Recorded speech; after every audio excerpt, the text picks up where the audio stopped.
The B.rad podcast is brought to you by MoFo, male optimization formula with organs to boost testosterone. B.rad's macadamia masterpiece, mind-blowing nut butter blend. Chili Pad, temperature-controlled mattress systems. Inside Tracker, blood, DNA, and fitness tracking data all in one. And New Optimal, 3 nootropic supplements designed to improve focus, memory, and drive. And check out the bradkearns.com shop page, my personal selection of favorite products with great discounts for health, fitness, and peak performance. Part of it could be a lack of belief in themselves, but part of it could be the fact that they don't have someone holding them accountable. Some of them think eggs aren't healthy. And not only that, their doctor is telling them not to have eggs and to be on a statin. I always say the first place to start is, well, if you don't want 2 meals a day and you want to do 3 meals a day, that's fine. Just eliminate snacking. Hey listeners, it's a pleasure to welcome my podcasting counterpart, Brian Gryn, host of the Get Lean, Eat Clean podcast. He's a longtime coach and trainer based out of Chicago, expert in fasting and strength training, and also a top champion golfer. So we didn't even get to the diversion subject of speed golf. So imagine that. We had so much to talk about with fitness and diet. So we kind of hit the hot button items, some of the new ideas, and bounce those around back and forth for this syndicated podcast. So you can go listen to the Get Lean, Eat Clean podcast. Brian is on the board now. He hit his 100th show recently. So we talked about some of his favorite insights that he's learned from his many popular guests. He recorded a 2-part episode where he talked about those highlights himself. And boy, we cover a lot here. It's a wide-ranging conversation, but one of the big areas of focus is this new idea that a minimal approach to training can generate huge results, especially with the idea of getting stronger. And this has been conveyed by leaders such as Dr. John Jaquish, inventor of the X3 bar, former podcast guest for both of us, actually. He's also the inventor of OsteoStrong, which is a chain of specialized fitness facilities that helps the elderly preserve bone density and strength. Very successful. We partnered with Tony Robbins. They're all over the country, the world. The X3 bar has been a sensation, especially during quarantine, for people to get a total body workout, very challenging total body workout at home. Along with Dr. Jaquish's insights, we bring in kind of a big picture perspective, some other top names that are promoting this similar idea of a minimalist approach to high-intensity training. Dr. Doug McGuff, my recent podcast guest, and his book, Body by Science. Dr. Craig Marker, my recent podcast guest, and his breakthrough concept of high-intensity repeat training. We also talk about Dr. Ted Naiman, recent podcast guest, author of the PE Ratio Diet, and his contention that a great workout consists of going and doing a single set of a certain exercise to absolute muscular failure. Only takes, less than a minute to do as many pull-ups as you can. Then you take a little breath, go outside, sprint up a hill in your neighborhood once, and then maximum effort sprint, return, maybe do a set of push-ups, a single set to total muscular failure, and you are good to go. And same with Dr. McGuff's work. He talks about his Big 5 workout, which I've been enthusiastically testing out. For now, I think I'm a couple months in, trying to get over to the gym once a week to do 5 total body exercises, 1 set to total muscular failure at that super slow pace. And we talk about the slowing down of the strength training rep to put the muscle under a prolonged resistance load and how difficult that is and how safe and effective that is. So you can't believe what kind of difficult workout you can get in only 12 minutes. And in Dr. McGuff's subtitle to the book, it says 12 minutes a week to get stronger and more powerful. Pretty mind-blowing.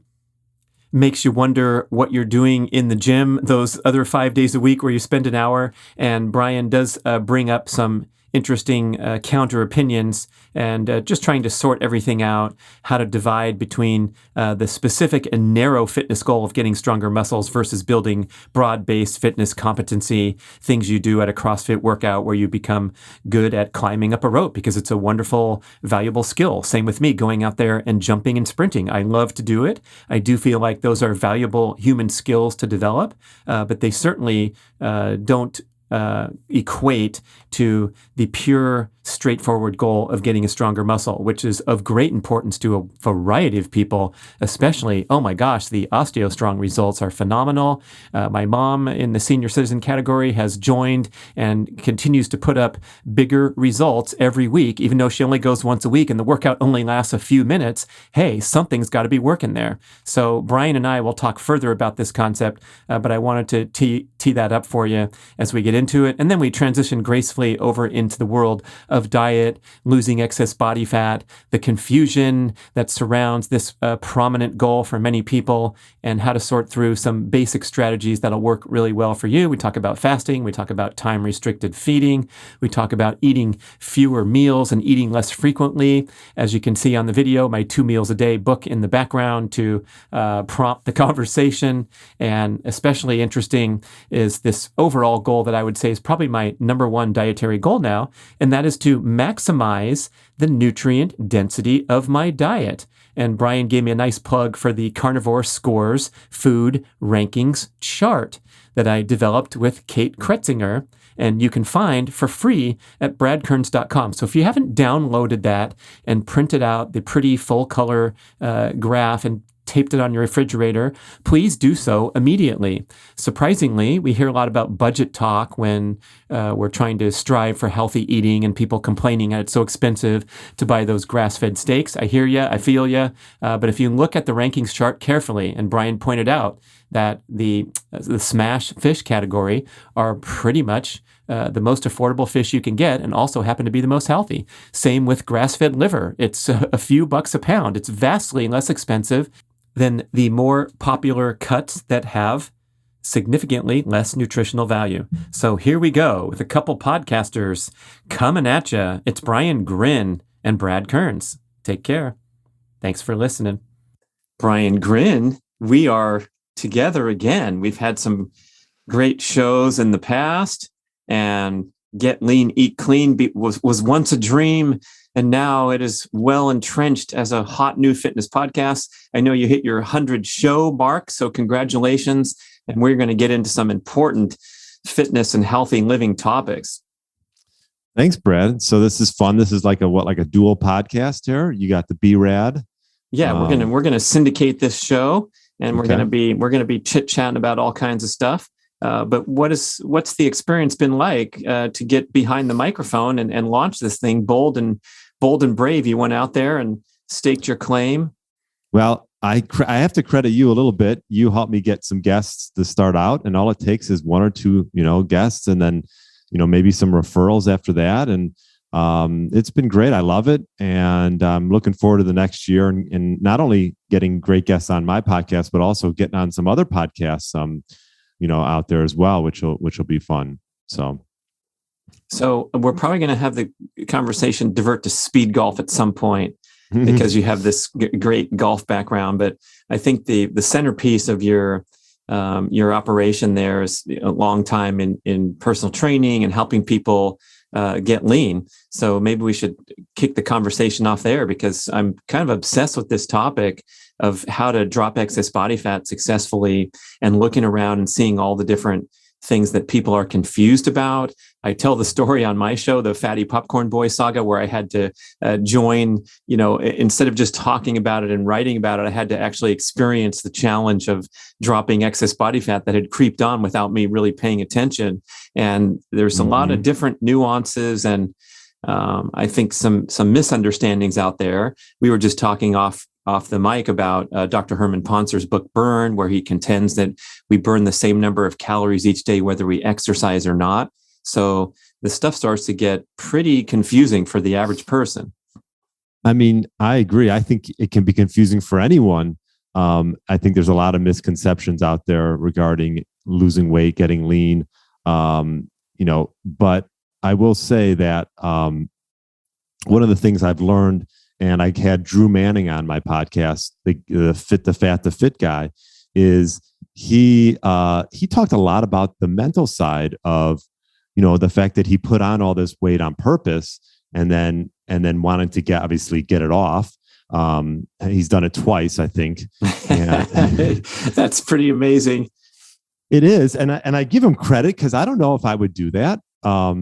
He did it, I'm sure he probably just did it. He wanted a way to relate with his clients. I think that's pretty cool. And, it's a smart sort of marketing idea as well. I'm sure that was part of it, but either way, to put that weight on, and go through, I just think for me, it'd be the mental side of it.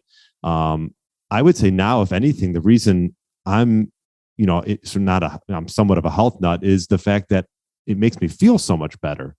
And I just think that's so important, that if you get into the rhythm of creating these healthy habits that you're hearing from all these podcasts, and you realize that just mentally you'll feel so much better day in, day out, that you don't want to go back and go have, Lou Malnati's, I don't know, you don't know Lou Malnati's pizza, but you don't want to have that deep dish because you know how that's going to make you feel. And I don't know. I just think, and I know you've had plenty of guests on and you talk about sort of the mental side of it, but I guess, what have you learned through that? Or are there any guests that you've had on that you've gained, some knowledge of regarding the mental side of losing? Oh man, that whole story of Drew's is really fascinating. And the one comment of his that stuck with me was, he purposely gained 60 pounds, right? Mm-hmm. And he was going to do it. He thought it was going to take 6 months, and it took 90 days, or I forget what his thing was, but all of a sudden he's a fat guy. And he said, when he was walking around in town, whatever, he felt ashamed, and he embodied that person and that shame that, society often heaps upon people who aren't looking like the magazines and the TV actors.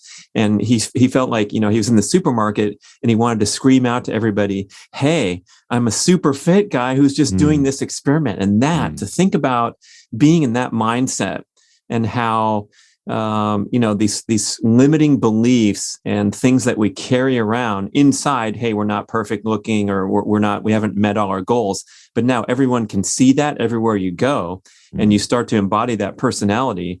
Boy, that's pretty heavy, because we don't want to do that. We want to consider excess body fat to be like a backpack that we're carrying around due to the choices that we've made in the previous 3 years or 10 years. And it's no big deal. It doesn't have to be who we are. It's just a situation that, we're perfectly capable of managing and changing, just like changing clothes. And I think that would be the most empowering place to start from, is to say, I'm okay how I am now. I'm alive, I'm well, I'm breathing, and now I'm going to, set a goal and go and manifest it and know where I'm headed really clearly. Dr. Bruce Lipton, Biology of Belief, I just interviewed him, and he was not necessarily talking about getting fit or losing excess body fat. That's not his area of expertise. But when he talks about the combination of behavior patterns and wiring them into habit with a clear vision and almost that manifesting world of setting your destination. They talk about cutting the picture out of the magazine of this big, beautiful house, and I have a horse stables on the left, and then I have a tennis court and a swimming pool, and I'm going to manifest. Board. Yeah, I'm going to put my dream board up. Right. So you put the dream board up, and a lot of people might have dream boards up where they have the picture of the guy with the six pack, and they want to look like that. But then in everyday life, they get in their own way because they don't truly believe that they deserve to look like that or deserve to achieve that goal. Like, I want to be a par shooter on the golf course, man. And I'm very frustrated when I'm out there missing 3-foot putts and my score is going higher. But somewhere deep inside, I feel undeserving or unprepared, or something's in my way to where I'm not out on that first tee looking like Tiger Woods. And let me tell you, I've watched that guy up close at live tournaments. It's very different than television when he was in his prime in the 2005, 6, 7, 8, 9.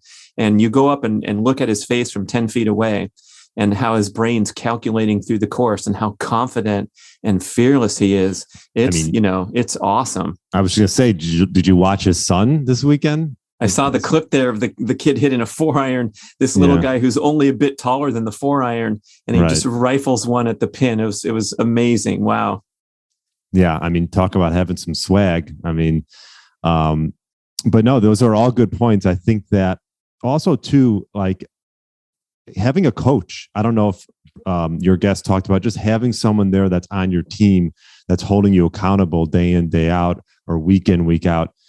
I think that could be the missing piece to a lot of people's, like whatever health puzzle that they're trying to solve.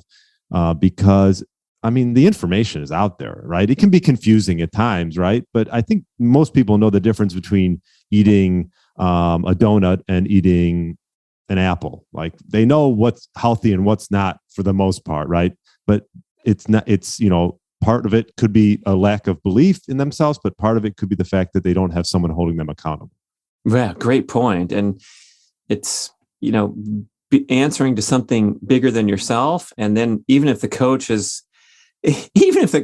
that good, if you sign up and hire a coach, that shows something that you're taking a stand and you're serious about it and you're paying money out. I think there's that element too, where it's got to be important enough to, actually worthy of a budget outlay, and all those things are setting you up for success. Now, if you have a great coach, you said coach. If I say great coach, oh my gosh, then that's a total game changer. But even someone who will just meet you at the park and get you going is so incredible. Even if they leave you to their own devices and they're not full of information and dispensing all these magical things.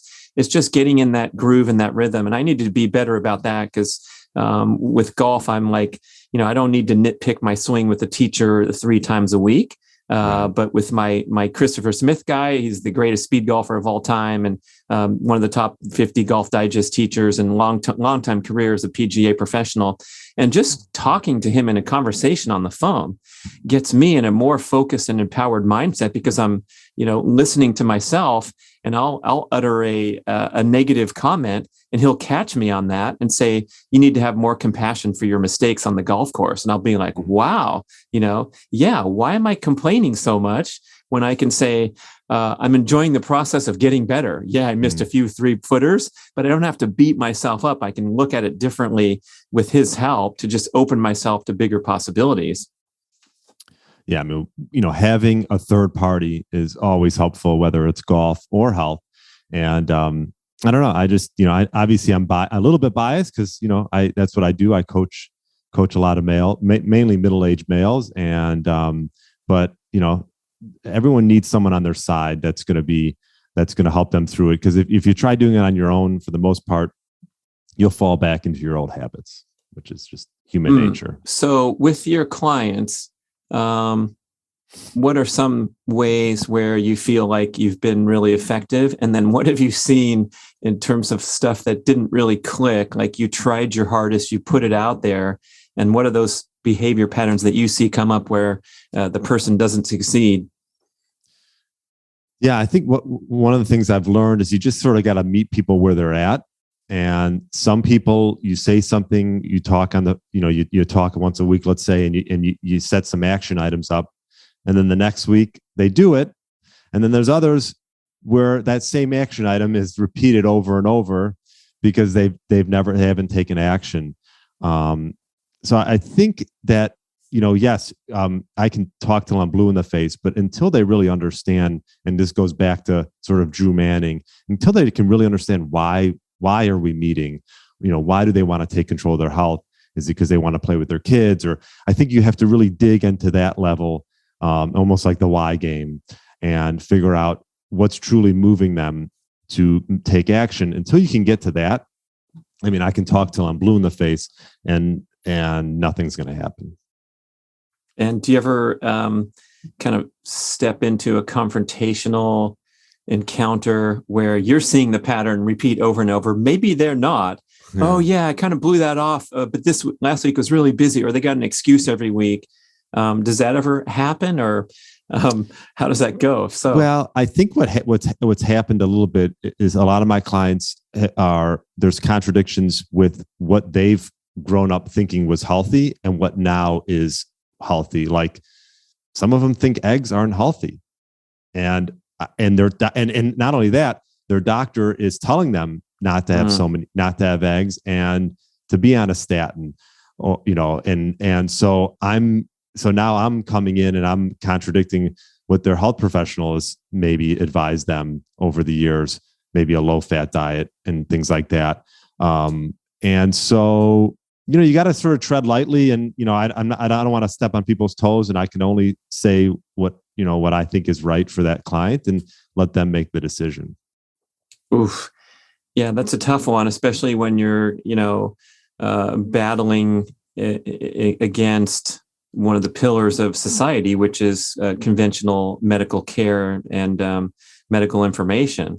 Right. And I think Mark Manson, The Subtle Art of Not Giving a Fuck, best-selling author, he says, he cites research that getting people to change their mind is so incredibly rare and massively difficult. We have no idea. And generally, when we're arguing or making a convincing argument, we're fighting a losing battle because people just very, very rarely change their mind from their fixed and rigid beliefs.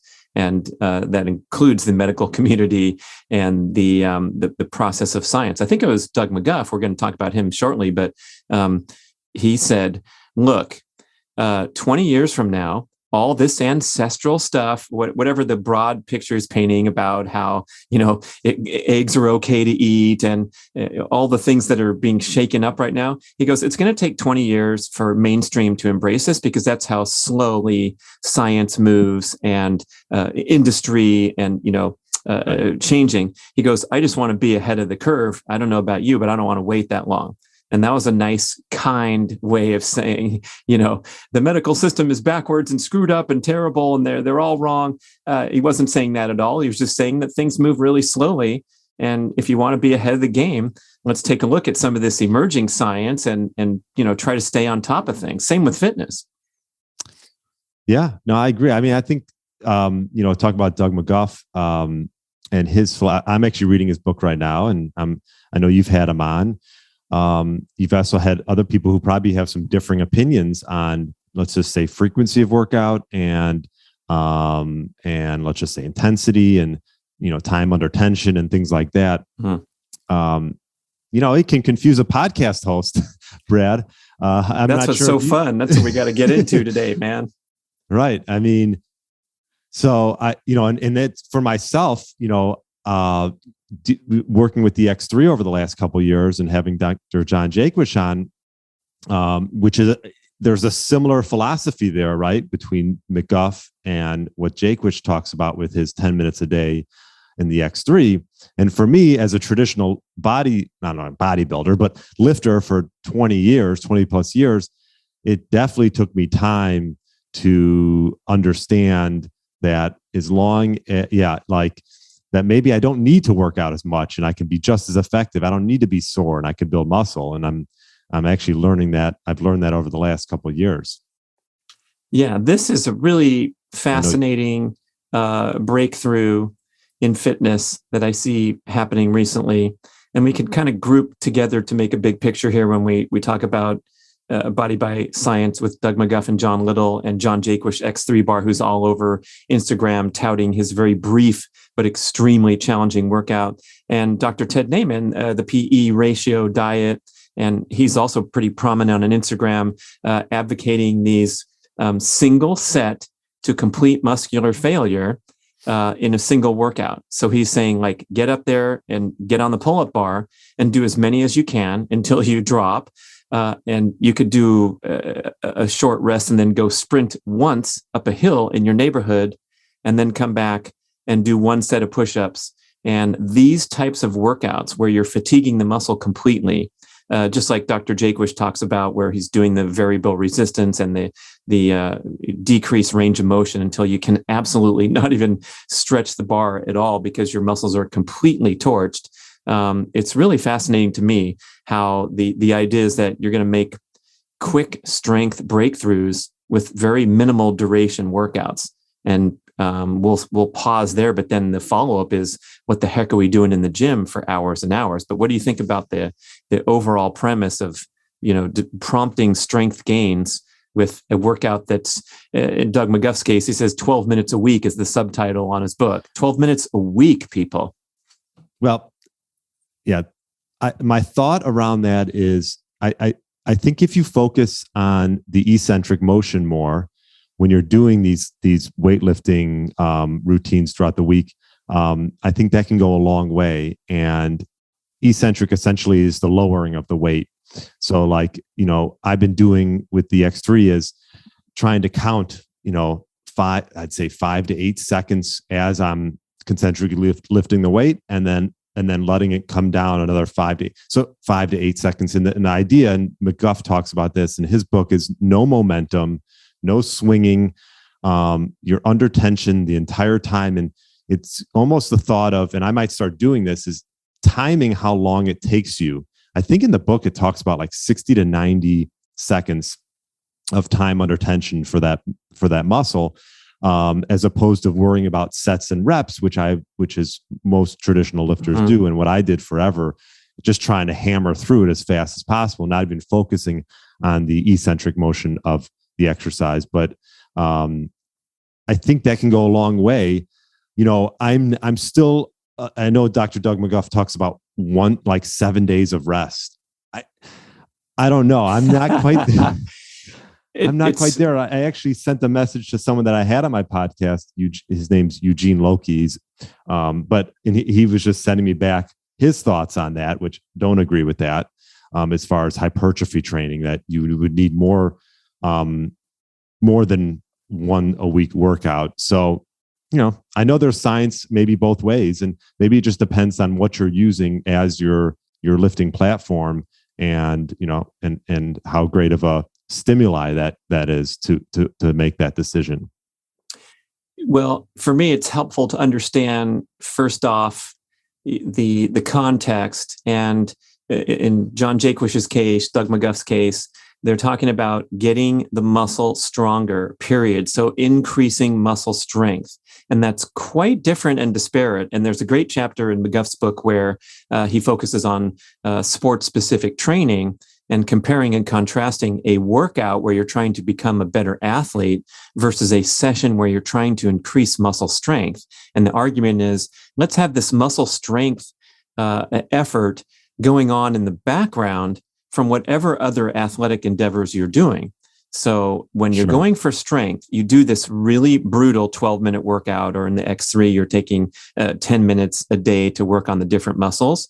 And then I like to sprint, high jump, play speed golf. I want to work on my skills, tennis player, basketball, whatever. But you don't want to really mix the effort to get stronger while you're also playing sports, because it's too stressful to the body. And so when I'm out there sprinting, I'm practicing sprinting. My workout doesn't last that long because I get too tired, and the ballistic jumping drills for high jumping or sprinting are so strenuous and have so much breakdown that it's really difficult for me, because I'm constantly getting injured, or I'm getting sore muscles, or things are holding me back from going out there and sprinting every day, or even more than, once a week on a proper full duration workout.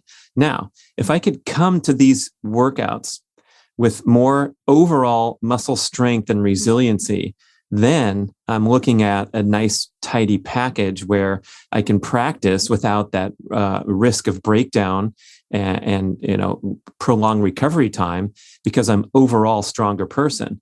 But not to mix and match. And then in the skill or the sport-specific training, they don't have to be incredibly strenuous, because that's where I think we run afoul. And if you're thinking about someone, let's say, going in the gym and working out an hour, 4 days a week, and they're doing this and they're doing that, that's where you could kind of tempt the overtraining, breakdown, burnout, illness, injury patterns that we see are so common. CrossFit is the perfect example.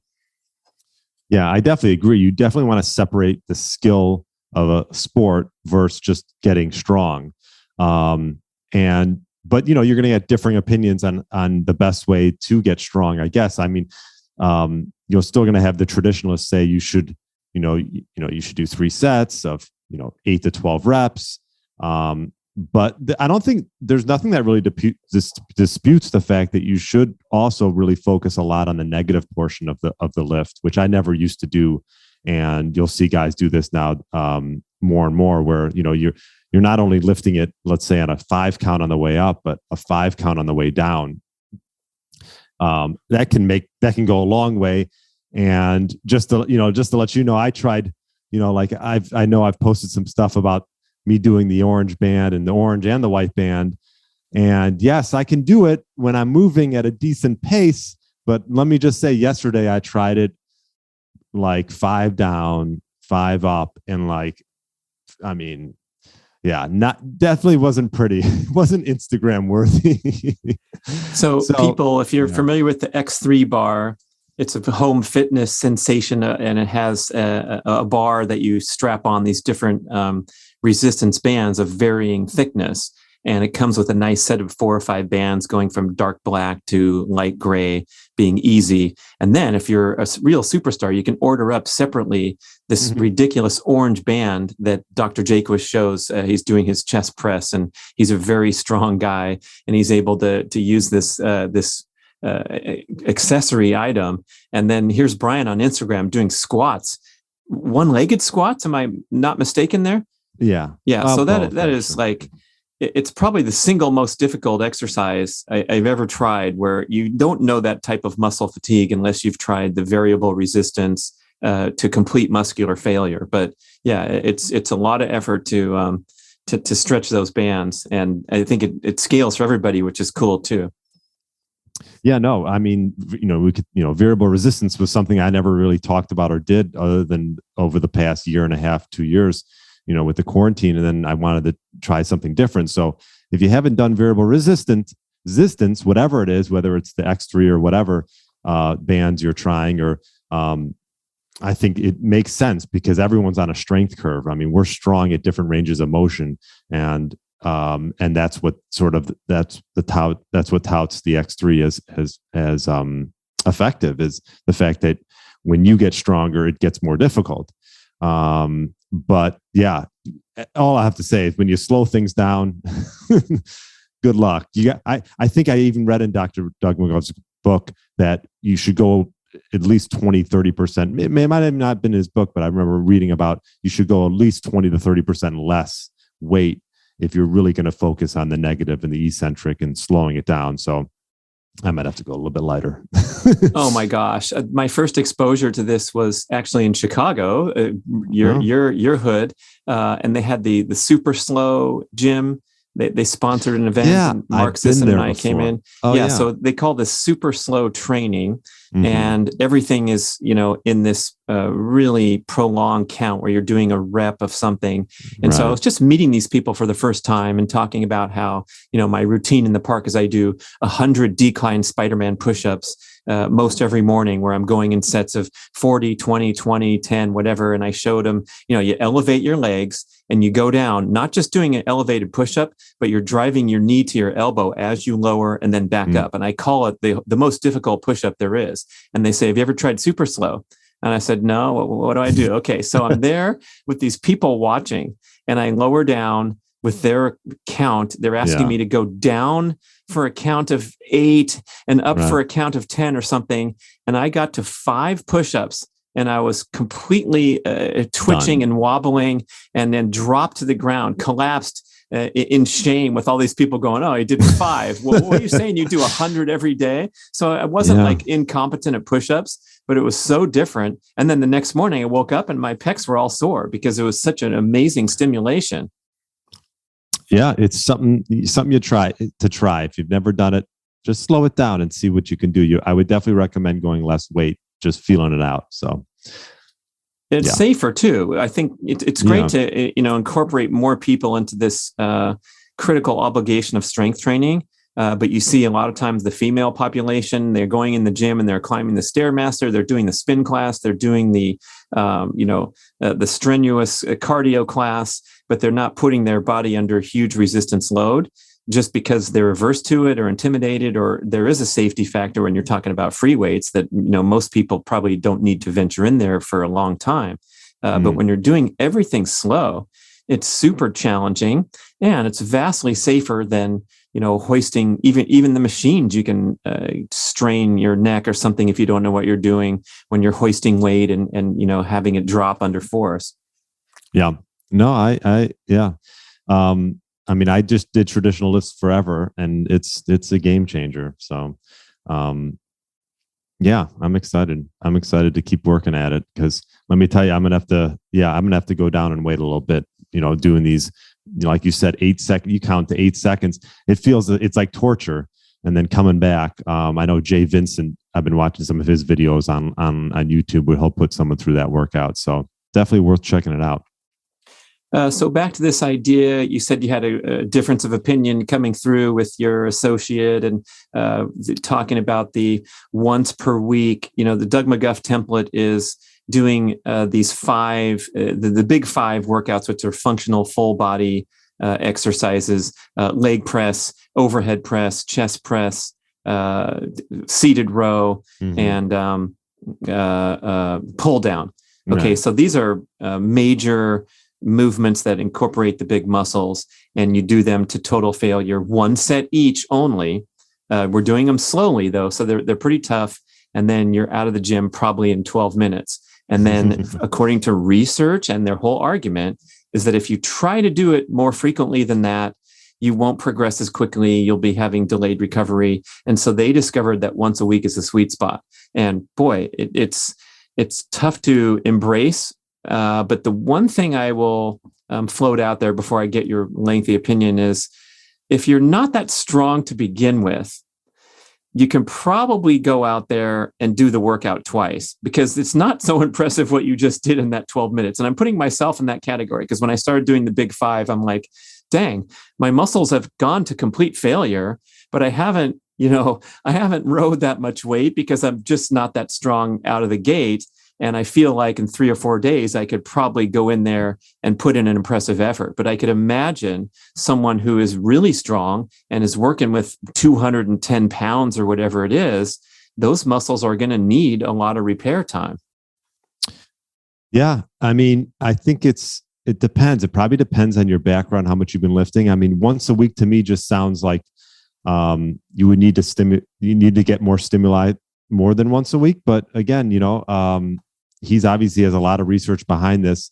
My only thing with his big 5 is I'm just surprised there's not some type of hip hinge in there, some type of deadlift motion. Obviously leg press plays an important role, but that's the only thing I would say. But yeah, I mean, we can probably talk hours about this or that. I think if you're not doing anything, once a week is great. And you know what, if it gets you moving and something that you've never done before, I would go for it. If you've never done resistance training, then definitely I would say start with once a week. I think it just depends how you're stimulating the muscle. And I think you need someone, I think like Dr. Doug McGuff, they're really getting it to fatigue. And I think everyone's a little bit different. Some people might recover faster than others.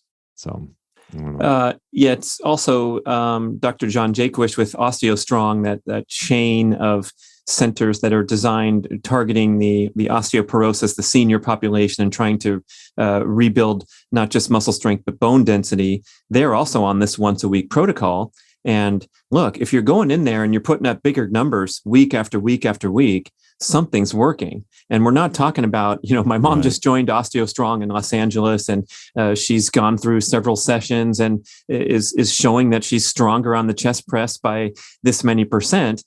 Look, we're not going for the Olympics here, where we want to sneak in another workout on the Friday after your Tuesday to see if you can get some marginal gains. And I think that's where a lot of us get tripped up, is especially like I'm familiar with the endurance community and the triathletes who are super competitive and driven and want to get a little faster in the swim and also improve their hill climbing on their bike. And they go out there and they overdo it and they push into hormone imbalance, fatigue, muscle breakdown, things like that, because they're going for incremental gains rather than a patient and perhaps a conservative approach. But again, if you're putting up a bigger number, I don't think you're going to be in the risk of detraining when you go and do that impressive workout once a week. Sisson likes to tell this anecdote of his college girlfriend. So we're talking about decades ago, right? He's an old man now. Come on, people. This is maybe 50 years ago now. And he said his girlfriend would go to the gym once a month and do a very, very difficult workout where she wanted to put up this many plates on the machines, and then she'd do whatever, the rope climb or something that you measure. And if she could complete the workout at the same standard she met the previous month, she was good to go, and she was maintaining her fitness. And whatever she did in between that, maybe she lived a healthy, active lifestyle. She's hiking. She's going for a roller skating date with Mark Sisson. Who knows? But that was pretty interesting to think 50 years ago. Here's someone who's thinking so sensibly and so, it's irrefutable logic that if you can, stay in shape by meeting the same workout standard over time, and geez, let's open up my training logs over my time as a serious athlete, I'd have horrible month here and 3-week lull here because I got burnt out, broken down, I got injured, I lost all my fitness, I had to climb back up. None of that was happening with the smooth gracefulness of someone who's going once a month and putting up numbers. Yeah, that's a great point. I mean, I guess it all comes down to results, right? And I think that was talked about in Doug McGov's book, is the fact that they found that they were getting better results by doing a once a week protocol of just really intense time under tension exercise. And they said, well, that's, that shows that you might only need, 5 to 7 days of rest. Which is quite a bit for a traditional lifter. But yeah, I mean, it all comes down to results, right? I mean, hey, I just think I enjoy working out. I enjoy doing, I just enjoy doing that. So it just, for me, I'm like, well, what else am I, it's like golf, like, we don't have golf now in the winter here. So now, I spend a little more time in the gym, and, I could do stuff, other things that are more skill-based, whether it's balance or working on different ranges of motion, with squats and, like a lateral plane, or, you could do a lot of different things that don't necessarily simply focus on muscle building, which I think is, obviously can be beneficial in general, just for range of motion and mobility. Right. And I'm thinking the interesting insight that's really changed my approach in recent times is to reflect on the training patterns of the great elite athletes of the planet. And these people are so supremely conditioned that when they go out there to their 2-hour training session every single day, and if you watch from the stands, they're doing some impressive hard work there, but they're so highly conditioned, and they're so genetically gifted too. Let's not forget that these workouts are not as taxing as the average CrossFit person who's trying to go show up 4 days a week because of the sense of community and the wonderful socializing, but they're putting themselves through hell 4 days a week, because climbing a rope 3 times and running around the block 400 meters and then coming back and doing some Olympic liftings is truly strenuous. And so this is the pattern that we want to be on high alert for, is that fatiguing, exhausting training pattern. But then we kind of misinterpret the example that the elites are setting. The runners are famous for this, where they're looking at, the Olympic marathon runners like Galen Rupp or Eliud Kipchoge or Mo Farah, and they can show their training on the internet and watch the videos of them doing 6 times 1,000 meters with a 30-second recovery, and they're hitting about 2 minutes 47 for each one. It's like, wow, those guys are working so hard, but they're so supremely conditioned.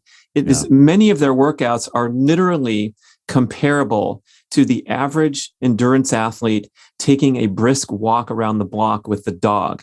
And so if we can reframe our training goals to where, hey, Brian likes going to the gym, he's popular there, everyone says hi, he talks, he gets over and does his workout. But if you were to, let's say, cut your weight down to 60% of 1 rep max or whatever you're doing, hey, you're breathing, you're getting a little sweat, you're working on the balance things like you talked about, you're doing these peripheral activities, but you walk out of that gym and you're nowhere near fatigued, exhausted, or depleted. You've just worked hard to kind of, maintain a fitness base and a launching platform from the times where you really are going to go hit it hard.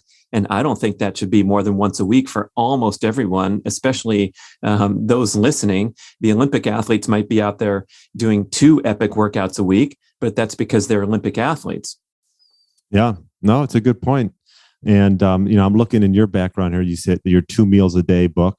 And I'm just curious, what did you learn from doing that book? And how do you think, I don't know. I mean, obviously there's more than you talk about, more than just 2 meals a day, but what are some of the big pillars that you learned from that? Oh, thanks. Yeah, that's a good transition, because I think we should talk about how the diet component comes in, and the fasting and getting lean and all that. And just to say goodbye to the exercise example for a moment, one way to screw up your fat reduction goals and your healthy eating and living goals is that over-exercising pattern where you become carbohydrate dependent because you're trying to refuel from these overly stressful workouts. Not to pick on CrossFit, I keep using that example, but if you're going and blasting yourself with this extremely challenging workout 4 days a week, you're going to be eating 3, 4, 5, or 6 meals a day, because you're going to be in this ravenous state where you're glycogen depleted, your brain, your appetite hormones are all screwed up because of the overly stressful nature of your workouts. So I think we do a pretty hard effort in the book to talk about the lifestyle factors that influence your dietary goals, your dietary transformation goals. So we got to get that stuff dialed before we go tweaking around with our diet. I mean, keto's been so popular for years, and we have several books on that subject. But when you're talking about slashing your carbohydrate intake, you need to regulate your life stress levels, because we know that, high cortisol production, high fight or flight response, prolonged fight or flight response is directly correlated with increased appetite for quick energy carbohydrate. So you're running around with a hectic daily pace. That behavior is largely going to be fueled by junk food and quick energy carbs that give you that boost that you need, because you're constantly going on fight or flight. Where if you sit down to pleasant, enjoyable meals, you're eating nutritious foods, you're kind of promoting that fat burning state, which is that stress rest balance. And so those go hand in hand. Before we even talk about, cutting out the Ben and Jerry's habit in the evening, we got to unwind that story of why that spoon needed to go into that pint of ice cream 23 times to kill the pint. It's likely driven by overly stressful lifestyle habits. Yeah, I mean, you bring up a lot of good points. And I'm looking also behind your right shoulder. Yes, it's your right shoulder, and your carnivore nutrient dense chart, right? The Carnivore Scores. And I love that. It's actually something that I refer to quite a bit. And one of the things I think I like the most that you sort of led me on to was the SMASH family. Because I sardines, mackerel, anchovies, salmon, and herring, I like the fact that I think that sometimes people think that if they're going to eat really healthy, it's going to be really expensive. And taking that excuse out, because I will say I've been buying herring. It's like my new thing, herring and actually mackerel, and combining them, which you wouldn't think, but mackerel is very like a neutral flavor. So you could probably put it with anything, but that's been like I typically have 2 meals a day. Sometimes one, sometimes maybe even a little bit more, just depends on the day. But for on average, probably 2 meals a day. And that first meal used to be a big salad and like a veggie burger. I mean, I was like, I was not, this was like 2 years ago. I was not a meat eater. I was like a pescatarian for a while. And I used to try to find very high quality veggie burgers without a lot of vegetable oils, because I know there's a lot that do have a lot of junk in them. But I found some good ones. And either way, it was still weighing me down. But now, and this is just me personally, I went into the SMASH family, and I use that as my middle of the day, let's just say 2:00 first meal, and been combining herring and mackerel and sometimes sardines. I tried anchovies, and I've had them before. I don't know. I just can't really do that. But I just love that family right there, the wild caught cold water fish, because they're not overly expensive, and they can be they're easy to get, and they're not overly expensive, I guess is my point.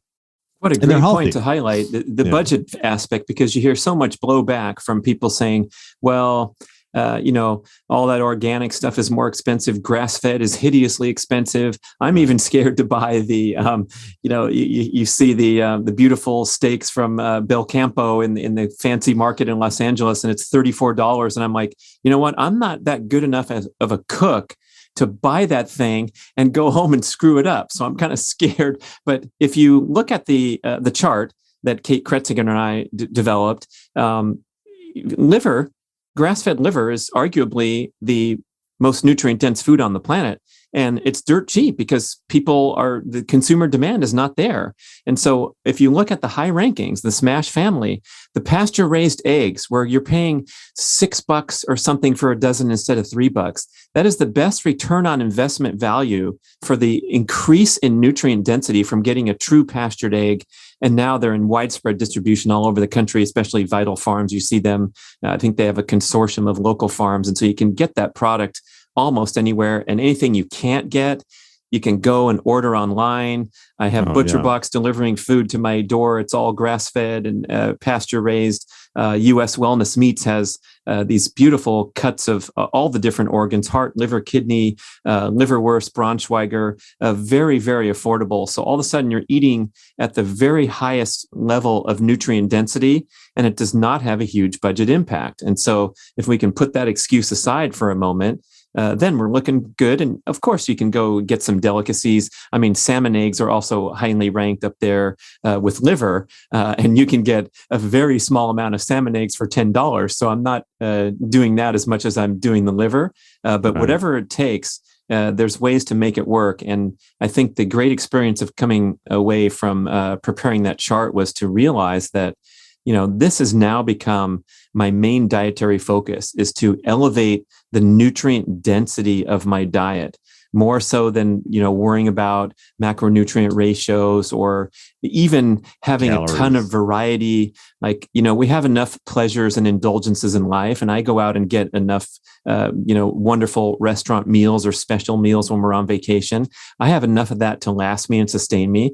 So when I'm home, I have no problem just cooking up the same or very similar things day after day after day, because I think of food as, it's not just for pleasure and indulgence. It's also medicine. It's also fuel. It's also maybe the number one health intervention you can make to promote longevity and avoid disease risk factors. So it's kind of, it's easy to make those decisions to say, look, I'm going to sit down and have something that I happen to enjoy, but I don't have to go out of my way to constantly please my palate and get this incredible variety, and then bring the temptations in of the indulgent foods, the decadent foods that lend themselves to being consumed more and more because they're literally addictive to the brain and the appetite receptors.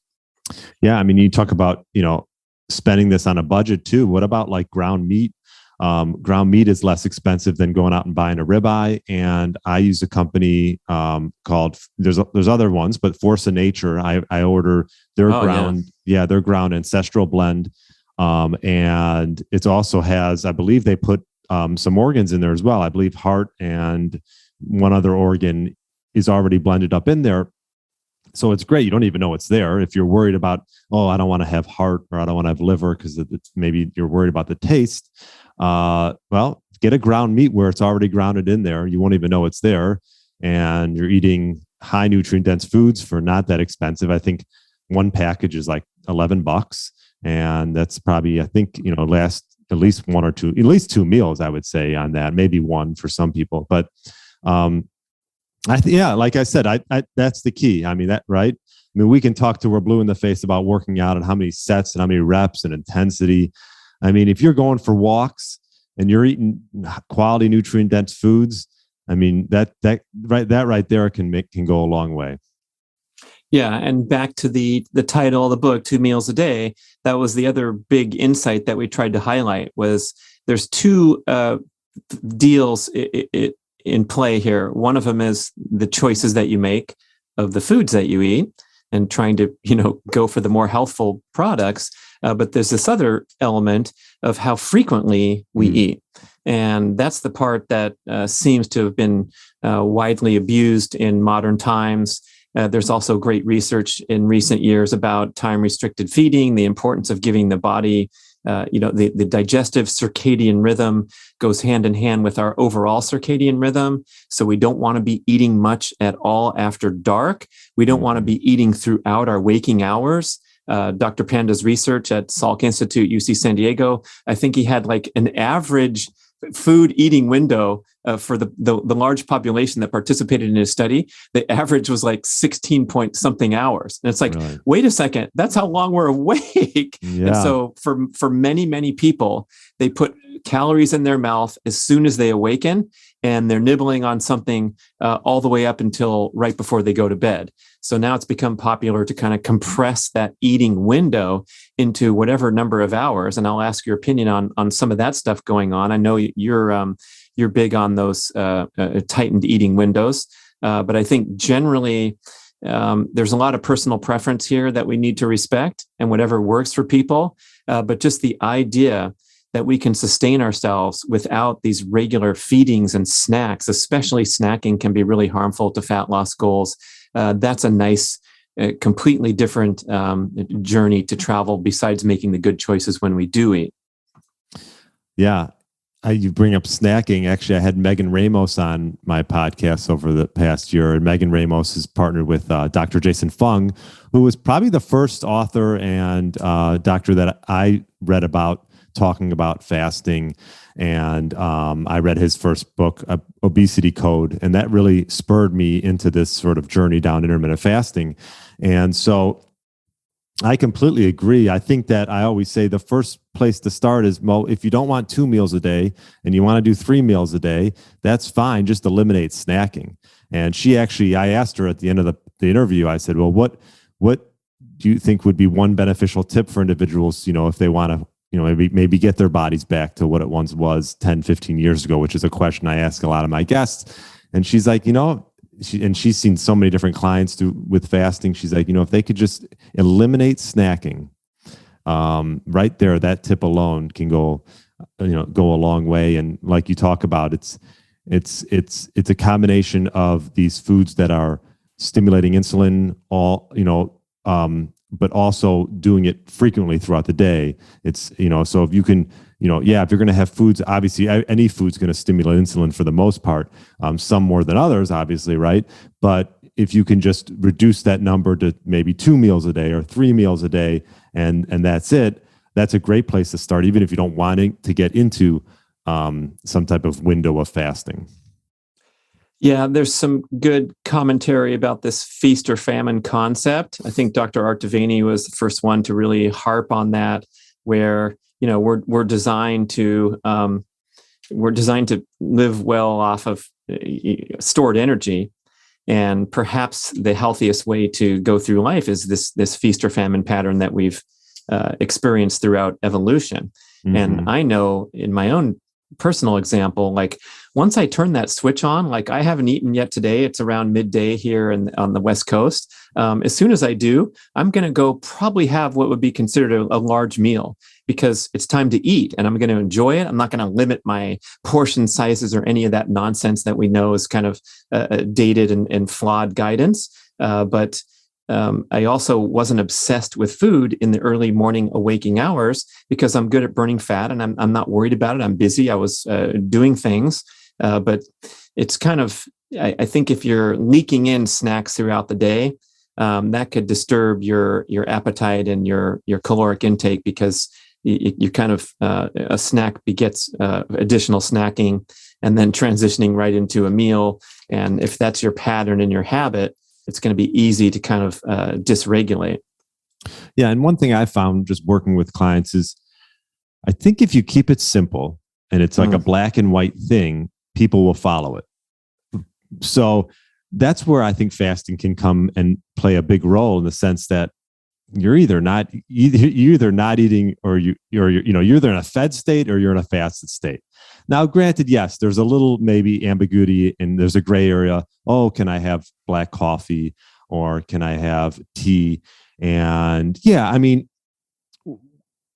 I would say that anything with calories is breaking a fast, right? So, wow, imagine that, people. Brian is using the literal definition of the term rather than all this nonsense about our brown rice fast. Like, what is that? It doesn't make sense. Fasting means not eating, right? And I'm also on a campaign. I don't know if you know this, but I'm on a quest to eliminate the term intermittent fasting and just call it fasting, because intermittent fasting is right. It's a redundant phrase, right? Of course, it's intermittent fasting. We're not fasting. I mean, we're fasting or we're eating. So it's always intermittent fasting, even if it's an hour. So come on, just call it fasting. Okay, that's my soapbox. Yeah, no, that's okay. Well, it's funny because I was in Florida a couple of weeks ago, and I go on the driving range, and this guy who I've known for a while, and he's pretty healthy, goes, "Are you still into that fasting thing?" and I go, "You mean not eating?" It's like, I think people, they hear that word and it's like, oh my God, like doomsday is coming. And I'm not going to blame them, because honestly, when I first was learning about fasting, which I did through a client of mine, she actually introduced me to it because she was overweight and pre-diabetic, and she just got into it on her own and started doing fasting and and got all her blood numbers back to normal. And I just thought it was unbelievable. And so, anyways, that was my story into fasting. But I think that people, there's this connotation around fasting that they're scared of it, or that what's going to happen if they have hunger pains. I think that's the biggest thing. And once you wrap your arms around that and you accept this hunger that's going to come, but it will also go. Like hunger cues come and they go, and they're usually based on certain times of the day where you're used to eating. So I think it's important I like mixing up when I'm eating and keeping my body sort of guessing and metabolically flexible, in the sense that it doesn't really know when I'm going to eat. There's sometimes where I might eat earlier, and there's sometimes where I might not eat till later. So I think messing around with that and just I know some people like to keep to a schedule, but I think actually for your body and just for your mind, and if you're getting into fasting, to change up your eating pattern a little bit, just so you're not so stuck in one way.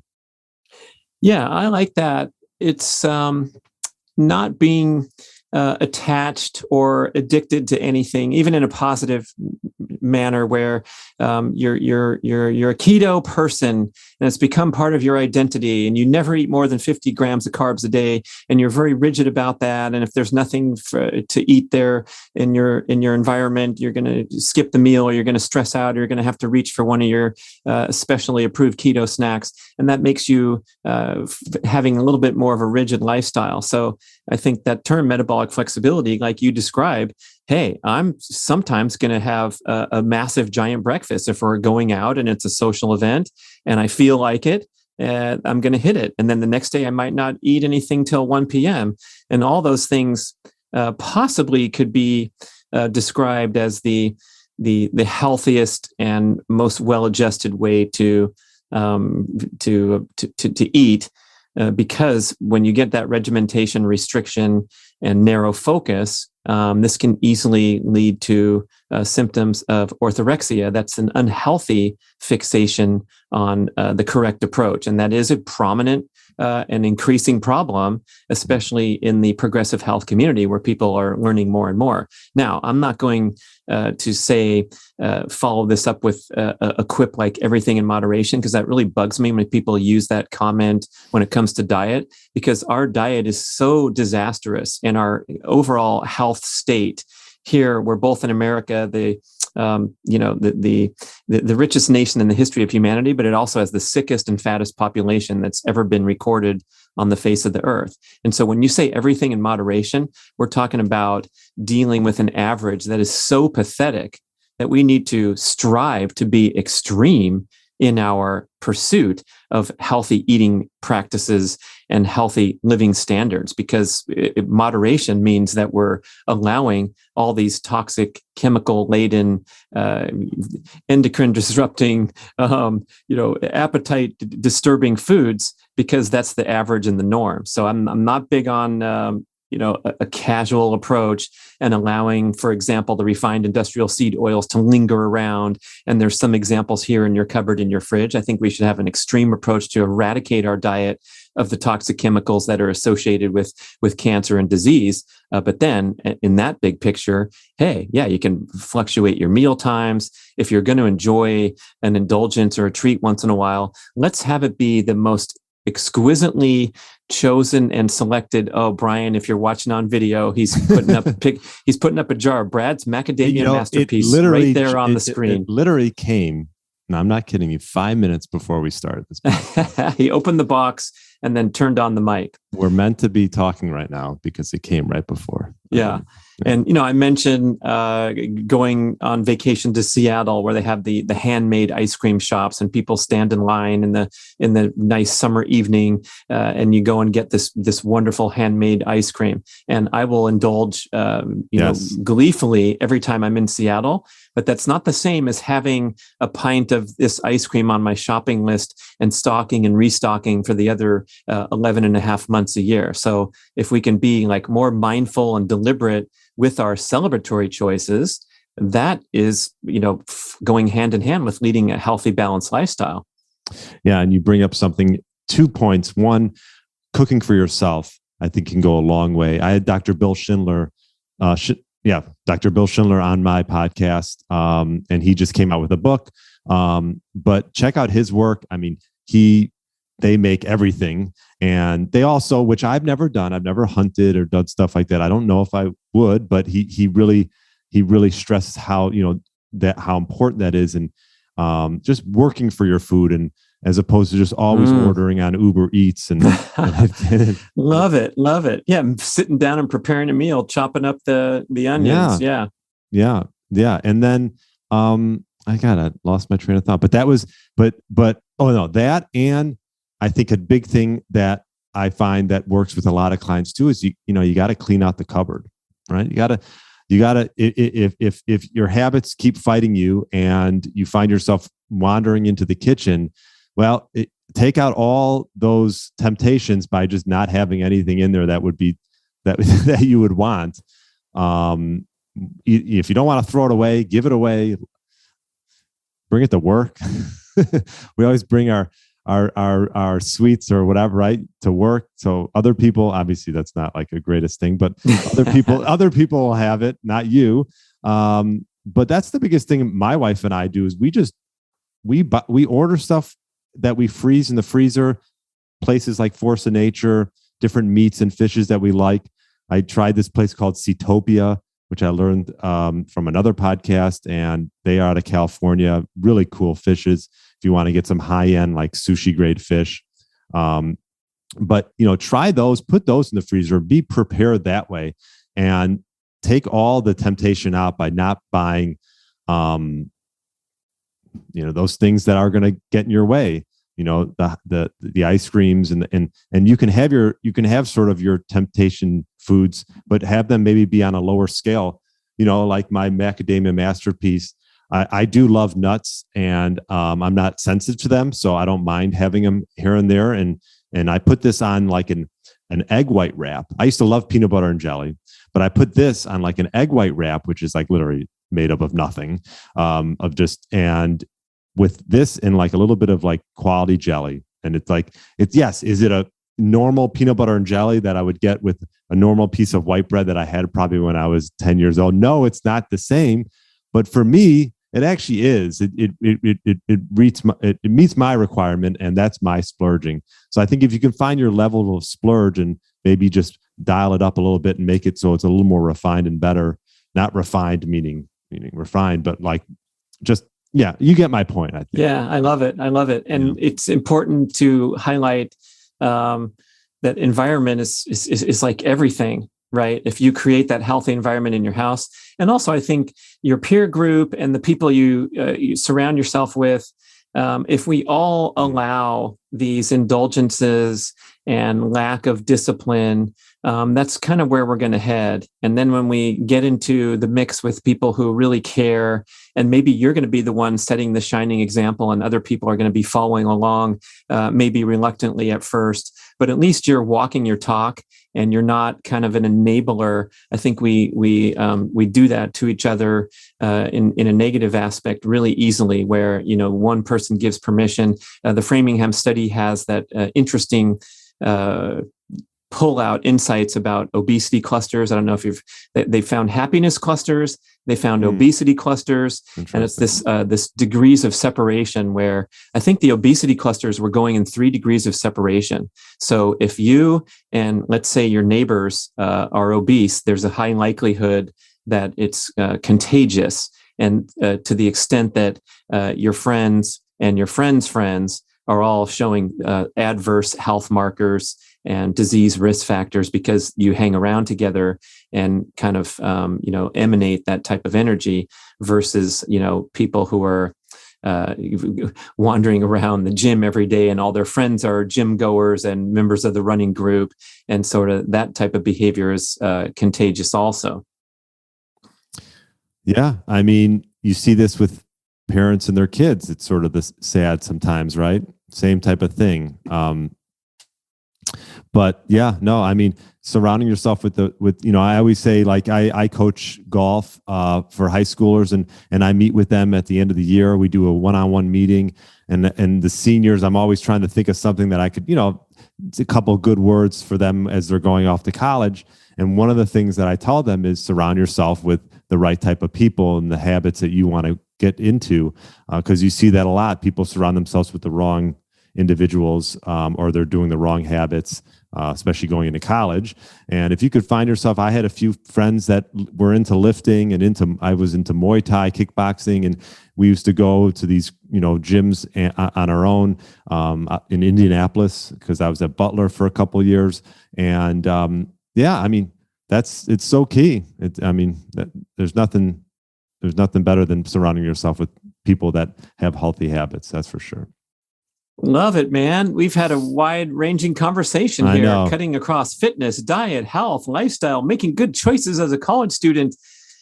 We could keep going. Maybe we'll do a part 2. We'll do part 2. We'll do part 2. We'll get some Q&A teed up. That's always nice to hear from. So, if you're listening to the show, you have some different topic suggestions, ideas, email either one of us. You can talk to me at podcast@bradventures.com. And I had a great time.